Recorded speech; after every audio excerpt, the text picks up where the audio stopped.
everybody on this lovely podcast day. It is November. I almost said December. Time is flying. Sure Do you care about yourself, kid? Yes, I do. Oh, man, it's good to hear that you care about your self-care. And that we also need to stay on point. Yes, we do, Brother Bobby.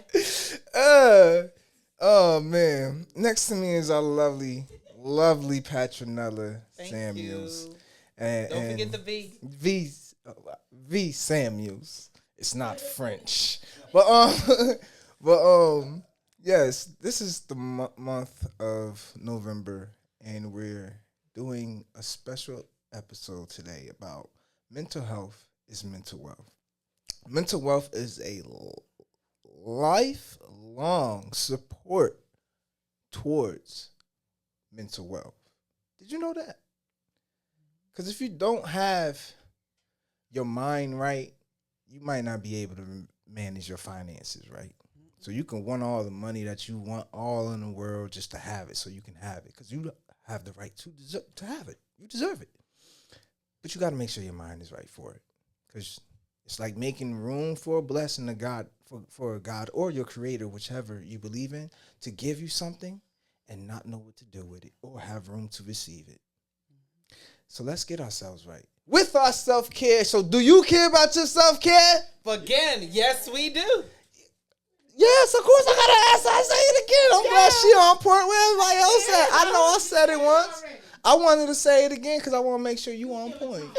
So do you care about your self-care? For the third time, yes, we do. Thank you, Patrinella.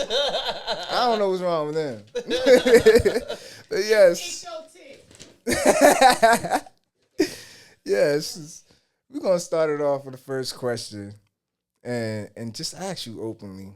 What is hot? Like what is hot to you? Well, the word hot is an acronym that I adopted from FU University. And no, I'm not cursing. Oh, I was about to get there. So what do you mean? So FU University is Forgiveness University from Transformation Church. Oh, by Michael Todd, right? Yeah, by Michael Todd. Yes. And he used the word hot a lot. It's an acronym. Honest, open, and transparent. Okay. And in 2022, when I decided, along with Savage Writer, who was here before, he's my videographer and I'm the content creator, we decided to make the Concrete Rose from Paterson. Actually, he came up with the Concrete Rose from Paterson. I said, wow, how do you spell the word rose? R-O-S-E. What's the past tense of rise? It's rose, R-O-S-E. I was like, wow, that fits perfectly. So henceforth, on 9/11/2022, after I came back from Georgia from visiting my dad, we did a 5-hour, 9-mile walk around Paterson to show people Paterson is not bad, as they say it is, and dooming and all that type of stuff. I got to be in my house before the lights go out. No, Paterson is not like that. Paterson is full of life, full of family, full of fun, full of enjoyment, big historical park, Eastside Park. So we decided to show those parts of Paterson. We walked. My feet were swollen after that. We did a 6-episode docu-series on my life, which is an open book. So from that day on, I decided to be hot, honest, open, and transparent. Because if I'm going to do a docu-series on myself talking about my mental health, I was diagnosed with bipolar at age 20. Okay. And I had my battles with it. The only battle I really have with it is that it makes me gain a lot of weight. And I don't like to be fat. All right. Well, y'all heard a lot. Let's jump into the audience and see what they take on from your input on what the word hot, and from the creator Michael Todd from FU University, not the other one, was giving you an explanation on what hot means. So let's ask them. Hey guys, to you, from Patrinella's description of the word hot, honest, open, and transparent. When you hear those words, from your perception, how do you interpret that?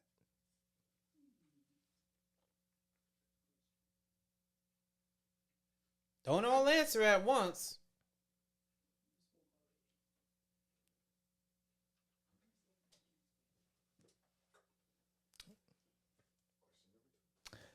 Well, to me, when I hear it, it's exactly how you expressed it. I actually am a follower of Michael Todd, but around the time in which you had started following him and got that information, Nice. I had stopped following. Not gonna get into those reasons. Please don't. Nah, but he is worth actually giving an ear and actually setting out to do some of the things that he had gave people an incentive to do for a change in their life. Mm-hmm. That much I will agree and vouch on. Yeah, let's just jump Transformation into Church. Transformation Church. Mm-hmm. As far as mental health, Right. how does mental health issues affect marriages, family, etc.? Slow down, easy, one at a time. How does mental health affect what? Marriages. But stop right there. Well, without putting all my business out there, my husband and I were both diagnosed with a mental illness. Okay. I knew this before we got married. Oh, that's good to know. So it's good to have these conversations before the relationship proceeds. Right. So we both were diagnosed. I was diagnosed at age 20. He was diagnosed, I'm not sure what age, but it was way before he had children. Okay. During our marriage, it affected us in certain kind of ways because when I was good, he wasn't good. That made me not good. Then I would go to the hospital with him. He would play the okie doke. They would send him home. I would want to stay in the hospital, and they get me arrested for being on hospital property. And I thought I was mentally ill. Can I go upstairs? No, you got to go. And if you don't go, we calling the police on you. So, yeah. So, I'm not laughing at you. Yeah, it's the way you explain it because I can vividly see things the way that you explain it. Yes. Yes, I got arrested out of Barnet Hospital, St. Joseph Hospital, Clarence, Mass. You name it, I've been arrested out of them. When it's time to go, it's time to go. We don't want you here no more. Your insurance up, time to go. You know, not to throw your age out there, but you know you old when you say you get thrown out of Barnet Hospital. Listen, I'm just saying. 2 more days is my birthday, and I'm proud to say I'm 49 and looking fine. Excuse me. I'm 49 and looking fine. Don't let me stand up. I'm 49 and she looking fine. She said she 5'11", y'all. She said she 5'11". Yes.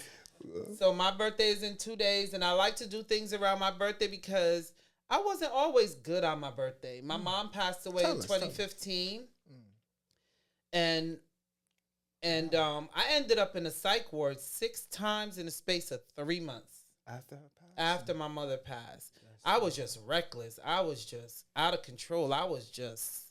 What brought you back to that light? It was like I couldn't believe she was gone, and I blamed her a lot. Wow. I blamed her for committing suicide on herself because she had breast cancer, and my mom was a person like this. I only got 2 things to talk about you about your health and God, and that's it. If you don't want to take care of your health and you don't want to go to God, that's on you. I'm marking 10 right here. I'm done with you. And she failed me. Her health was the issue.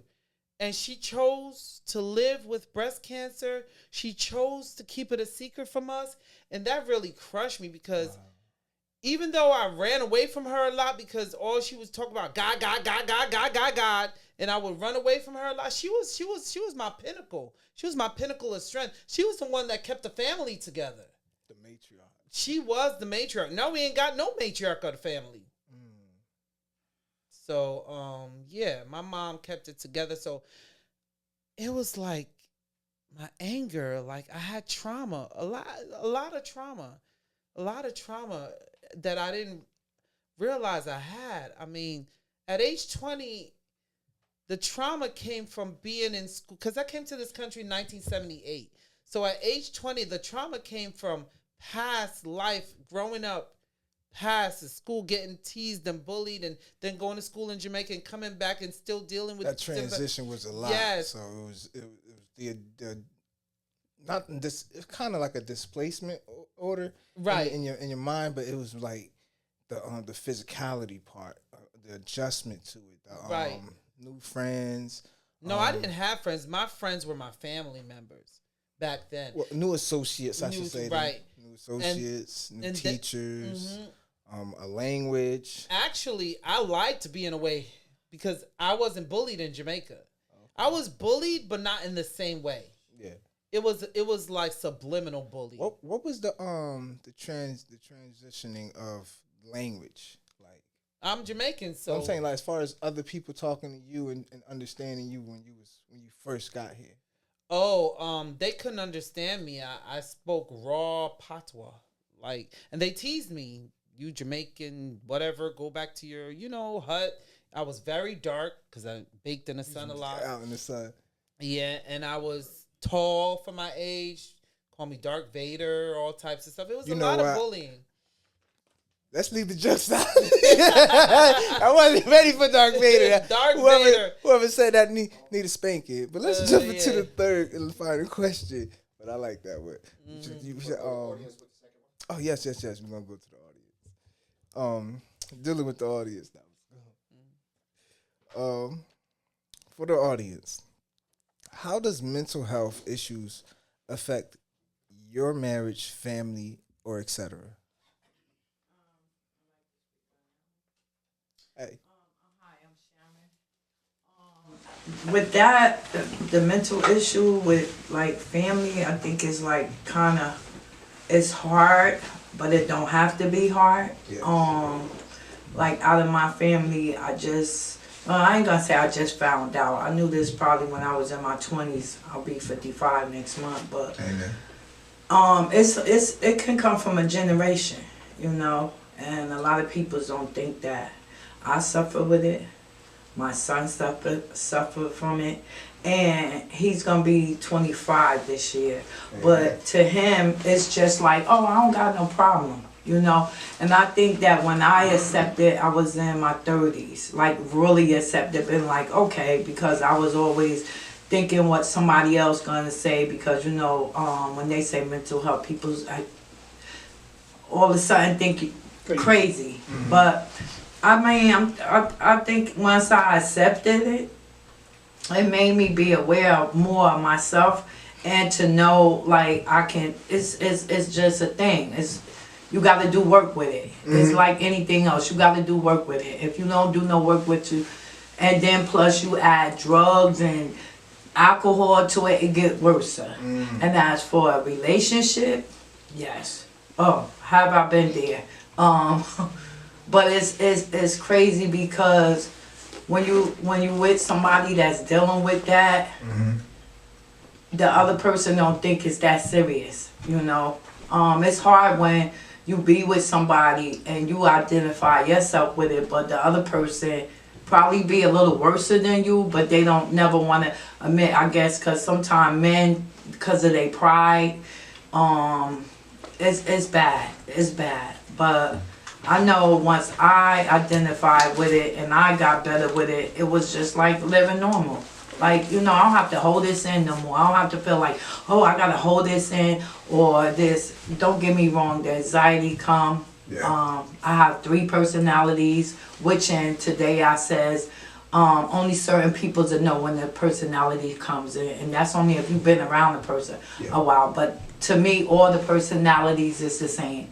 Some people personalities come out like, oh, you this person for woman and you this person. No, it's not really that. It's what they diagnosed you with, but it's how you get better with it and you see your growth out of it and you see how you handle mood swings, personalities, or whatever it is. And I also been with somebody that was schizophrenia, something like that. And I never knew that was part of mental health. Yeah. But that's like, wow. Like, so it's just, I don't think it's good for people to be together with that. At least both people's getting the help. You know what I mean? Yeah. Because one can't just get help. Right. And the other one don't. Right. And then you see stuff, crumble. Mm-hmm. And you never see what comes out of that from the other person. Right. And it's hard to get over it because sometimes that leaves the other person in shock like, wow, I ain't see that coming. But in a way you did see it coming, but just not how it affect the other person. Thank you for sharing. Thanks for sharing. And I want to touch back on the first question. Is that the first? Yes. That's the second question. The second question, because I just want to touch on the, without it, minor interruption to keep me on track.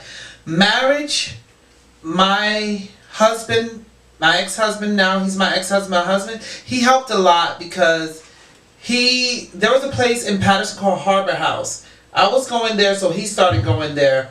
And he started facilitating groups. My husband started facilitating groups. And he facilitated a group called I Am Not My Illness. So I want to give credit to him because he started me on this journey. Like he would help me with my self-esteem as far as mental health goes. So marriage, we had a good marriage, but it had its ups and downs, and it cost us our marriage life. We're somewhat friends when I could get to talk to him, and we have two beautiful children, and I love them. And hey Makai, hey Zoe. Yeah, so that's marriage. Family, my family shunned me for a very long time. They couldn't understand because one time I had an aunt of mine say to me, and I'm not gonna say her name. She said, I said, why do people act that way towards people who are mentally ill? She's like, imagine if you were in Jamaica, you had AIDS, you had diabetes, or you had a mental health issue.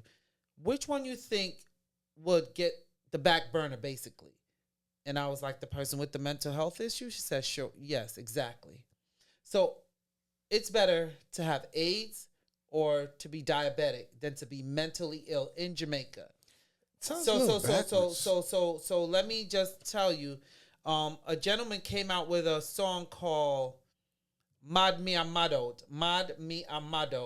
And there's this hospital in Jamaica called Bellevue Hospital. And they actually called him up and had a discussion with him. And he said he wanted it to be a discussion because of the stigmatism in Jamaica when it comes on to mental health issues. And you look up the song if you can. It's called Mad Mi Amado. But the way he mixed it, mental health and sex, it wasn't the right way. So Bellevue called him up and, they had a big discussion and said, yeah. So basically he took some derogatory things and terms and brought it in with mental health. Right. And somebody from another field and area told a musical artist, and I want to say this for the clarity of the fact that I am an artist, saying that the artist was wrong and improper for taking two different fields and bringing them together when that is creativity in itself. Right. And I'm going to say this from a collision standpoint, when you're talking about mental health and then you bring in the aspects or the realm of sex and you bring them together, they do go together. Yes, they do. Your mind can elaborate and even fantasize upon things that may not even physically be happening, and it could be sexual activities, as well as wishing for those sexual activities to be happening if you're seeing something visually, And also some mental health issues cause you to be very impulsive when it comes down to a lot of things, especially sexually. You got predators out here. You're shopping. Need I say more? Yeah, you could be very impulsive when it comes down to shopping, spending money, having sex, and all types of stuff. And all these things I had to learn growing up from age 20 till age 49. I'm still trying. I'm not perfect, but I'm trying to get a grasp on my mental health issues. I'm trying to work through it. Henceforth, I come to Tier 1. This is a commercial break. No. Promoting Tier 1. Tier 1 helps me with my mental health. I come to therapy twice a week, and Tier 1 deals with self. And I love working on self and dealing with self. Bump all those people who don't want to deal with me. That's you. Yes. You don't want to deal with Patrinella? That's hot. That's you. That's hot. But Patrinella gonna be Patrinella. And yes, I'm talking about myself in third person. Because I can, and I'm not crazy for doing it. So it's like I have this type of disposition. You either love me or leave me alone or learn to deal with me. Because if you love me, then you're going to have to learn to deal with who I am. We'll learn together. Exactly. And I'm going to learn you and you're going to learn me. let's learn Yes. this. Let's learn this part because this is the part I love that you strained on when I had let you see some of the questions beforehand. Okay. It was that last question you didn't feel too comfortable with. Yeah. I do like the change of it because we worked on it together, and I can't wait to have everyone hears what you have to say on it. How does the healing process start for mental health, and who is Michael Todd to you? Okay, so last year when I did the podcast here sometime around my birthday, I always do it around November 14th, which is my birthday. Monetary gifts are accepted. Last year, I started watching FU University, and I'm like, FU University? And I was like, what's that? And I looked at, I don't know how it came up in my stream, and I was like, and it was 2 hours long. I was like, let me get into this. Oh, his videos be long. And FU stands for Forgiveness University.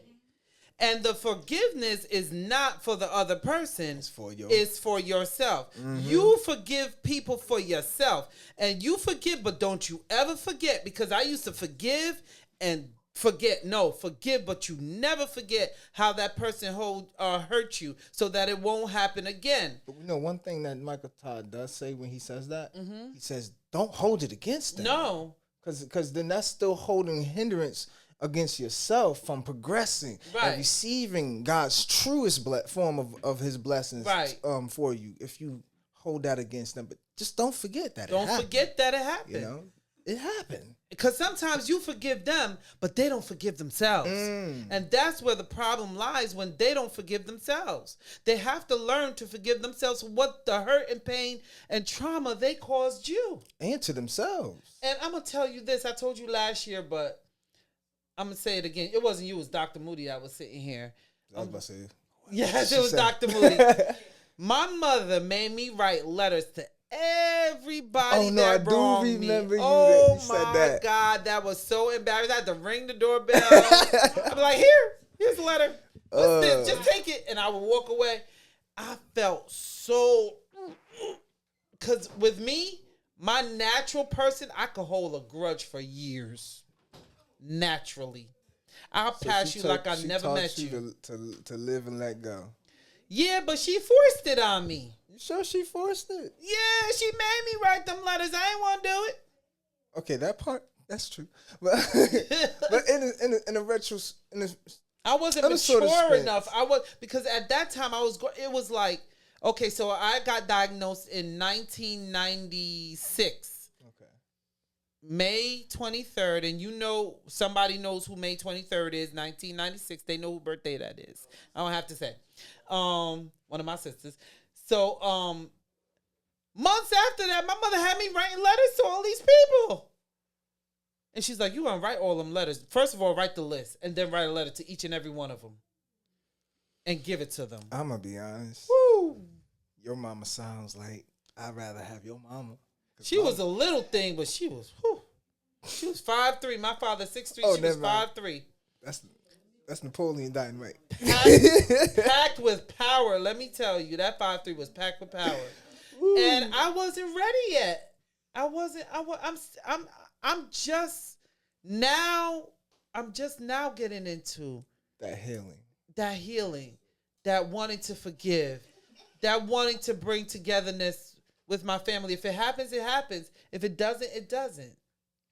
But one of my wishes is for my whole family to get together and be one, because I have a combined family. My mother and father were married. So when they were married, my family came together. My mother raised 2 of my father's children, and so forth and so on. So my family is very close-knit back in the past. So yeah, I would like that again somehow. Wishing, putting it out there in the universe, So we're gonna put this out in the universe on a huge note. We're gonna have to get you a birthday gift though. Thank you. I'm just saying that really? For myself. Monetary? For myself. My Cash App is no. Can I just say something though to Patrinella? What happened, Louis? Could I just say something? Yes. During the time that I met you and known you, Patrinella, I think you are very intelligent. I think you do things phenomenal. Thank you, Mama. Even under your condition, your mental health or whatever it might be, I really, really loves what you're doing with your life. Even though if you might have these little setbacks, whatever, you always manage to come back and start like nothing happened. And I'm very proud of you. Thank you, Mama. That's my mama.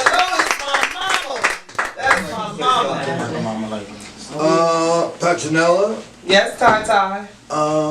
Ty. You are a great person. How much you gonna be? What I have to say about you is I'm so thankful that you stuck and stayed, because for me, I have noticed some things about you from the time you got here to now, and I'm grateful for your awareness of yourself. And to be working on yourself.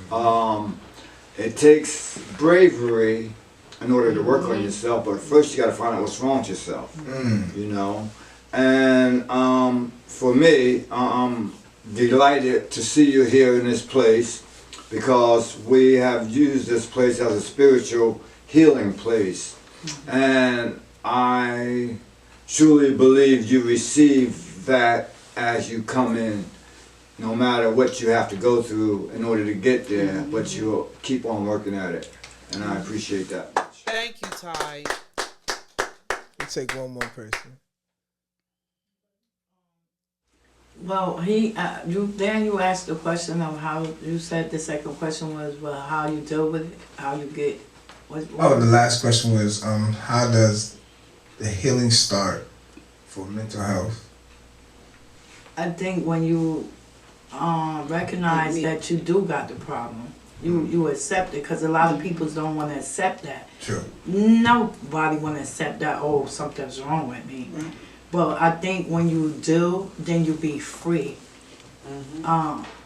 It does something to you as you just be like, I'm not gonna allow no more. Even with the people saying that, oh, it's something wrong, you don't see that no more.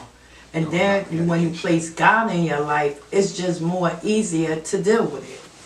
So I think that's how it is. I thank God for God being God to help me recognize, not stay in that little hole where, oh, well, this person gonna think this, and then I went through that all through school. But now I'm just like, oh, it is what it is. It's doctors, it's psychiatrists, it's whatever you need to do to fix it. It's out there, but it's about you going to get the help, not staying stuck.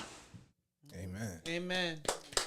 And before we close, it was a question that we spoke on, which was that last one. It was originally saying, as far as how medical psychotropic medication is used for mental health, and you had said something that I didn't even know, as far as dealing with medication and how it's prescribed. Well, there's a lot to talk about on, psychotropics. They have their ups and downs, their goods, their bads. It's a lot of controversy right now because medicinal marijuana can also be used as herbal medicine. Now we're advancing. This world is advancing. So medicinal marijuana can be used to treat a lot of issues like glaucoma, cancer, ailments in the body as pain going through anything you have. And also it can also be used to help with mental health issues. So when it comes down to medicine, in this world, everybody has to take some form of medicine for something. Right now, I'm on medication. I'm transitioning into taking medicinal marijuana. But I need something. Patrinella, need something to take the edge off, because without medicine, I'm good. I'm good without medicine. But don't pluck with me, because then I won't be good. And that's the part that I need medication for. Those times when I'm triggered and I can't come down from my high. Had I been taking those psychotropics, it wouldn't bother me as much. Or I wouldn't go into a blackout and destroy everything in my house and get evicted or whatever the case may be. You understand? So when you have mental health issues, they're doctors. They went to school. They went to medical school, and then they did their specialty in psychiatry or psychology. Being as it may, you may not think they're right or whatever. They gave you a diagnosis for a reason, whatever the reason may be. Yes. Don't take it lightly. Look into it, whether it's because I have bipolar, yes, but I have bipolar mania, which is bipolar mean bi. You guys know bi from the word whatever. So bi means two.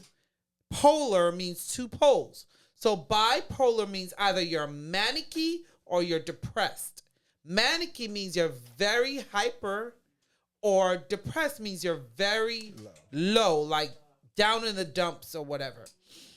So with the help of a doctor, you can help to manage your medication regimen, or talk to your doctor on getting you into medicinal marijuana or whatever you want to do. But you must take something, and self-medicating is not the answer. Taking drugs or drinking to oblivion is not the answer. So if you want to help take care of your mental health, which is your mental wealth, which is health is wealth, because you can't get that back after it's gone. Find some way of looking into not only taking medicine, but you don't sit there and pop pills every day. You have to talk to a professional. Yes. Air out, vent out all your issues, because your best friends, your mother, your father, they're not professionals. And they're going to give you their perspective on what's going on. Not subjective. I never get those two words right, subjective and objective. I don't know. Objectively, subjectively, whichever word fits in that, but objectively. They're going to give you their opinion based on non-professional opinion. And you need a professional opinion that's going to hold and keep your confidentiality, where they tell no one. And I see a therapist here at Tier 1 twice a week. And I love going to my therapist. I love taking care of Patrinella. I love taking care of my self-care, my Tier 1, which is my whole 49 years of all of the years. So, ladies and gentlemen, with this mental health, mental wealth announcement, for you to take the initiative to look out for yourself, look out for others, and take your health to the next level. And check on your friends. Yes. Even if they got a big old smile on their face, check on your friends. So do you care about your self-care? Yes. All right.